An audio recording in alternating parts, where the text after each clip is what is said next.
Kembali lagi di channel Catatan Recruiter. Pada kesempatan kali ini, kita coba flashback sedikit tentang malas.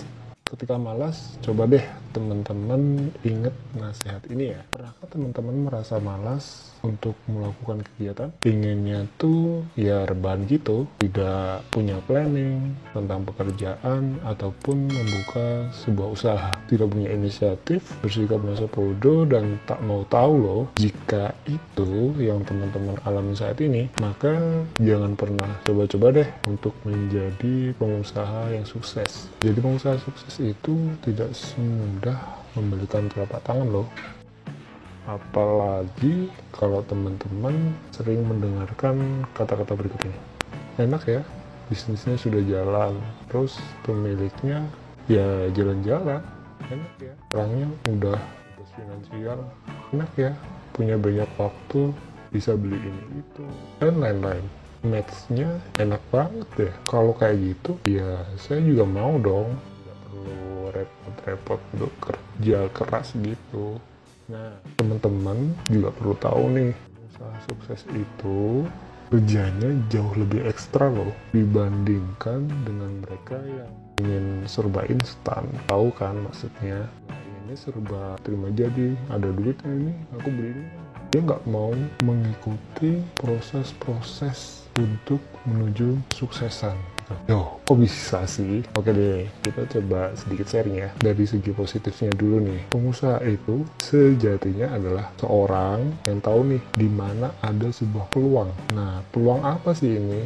Peluang di mana dia bisa menciptakan sebuah produk atau service yang sedang dibutuhkan oleh konsumen pada saat ini. Terus, ketika seseorang itu sudah berhasil menciptakan produk atau service tersebut yang itu sangat bisa membantu konsumen alias sangat dibutuhkan, secara tidak langsung nih konsumen itu akan menggunakan terus produk atau service tersebut.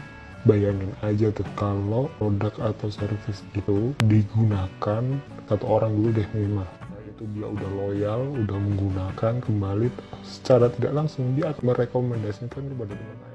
Aku punya ini rekomendasi produk atau service bagus banget loh, dan itu murah sesuai dengan kantong kita gitu. Namanya apa namanya ini gunanya tuh buat ini.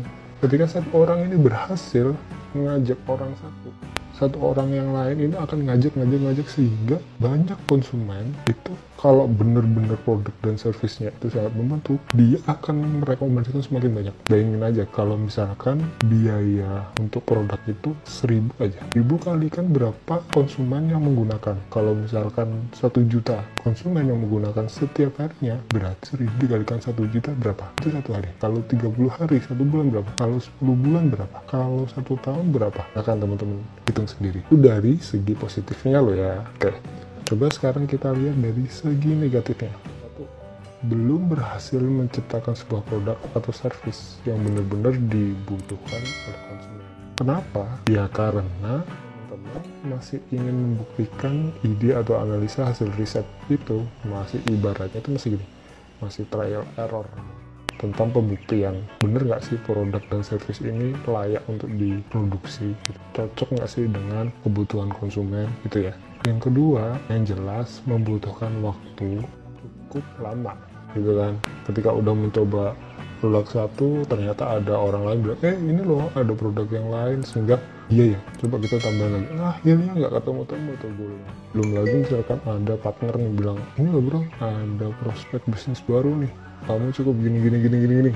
Dia tergoda, goyang dah. Risetnya belum berhasil, produksinya belum berhasil, timnya juga masih seadanya. Ya, itu adalah ujian. Terus yang poin ketiga adalah tidak fokus pada satu hal yang akan diselesaikan dengan semaksimal mungkin. Yaitu tadi, kayak yang di poin 2 tadi, adanya godaan-godaan lain gitu. Terus yang keempat adalah membutuhkan biaya, legalitas, uji kelayakan. Itu juga penting, karena kalau itu nggak dilakukan, kita akan tahu bahwa produk itu benar-benar dibutuhkan oleh konsumen, ya kan? Oke, selanjutnya adalah tren. Tahu sendiri kan, bergantinya tren saat ini itu sangat dinamis sekali dan sangat cepat.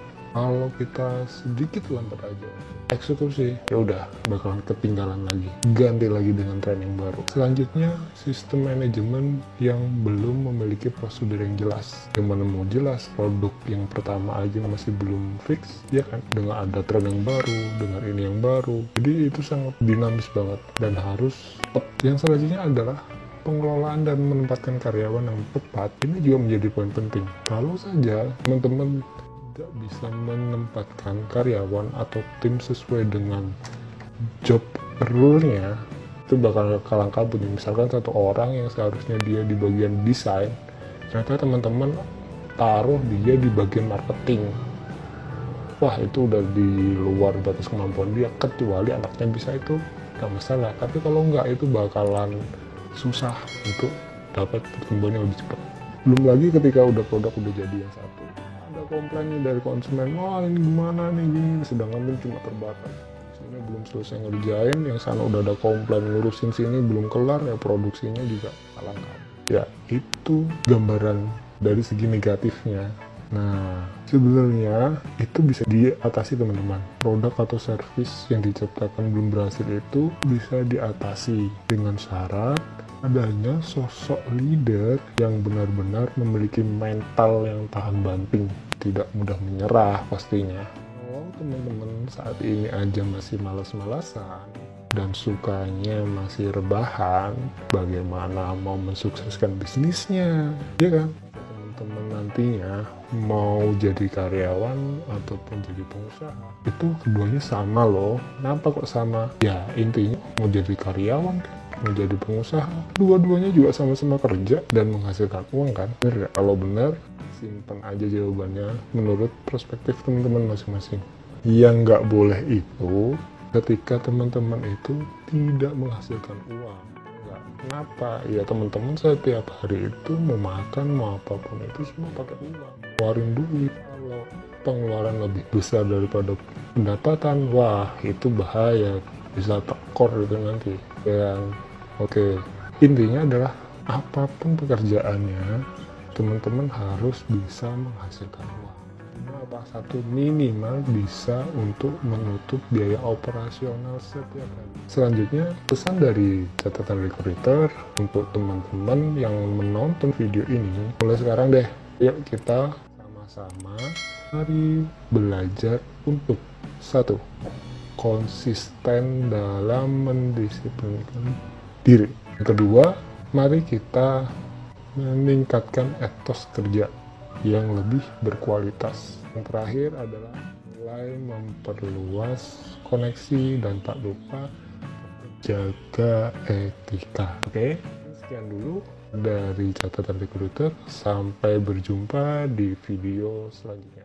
Bye bye.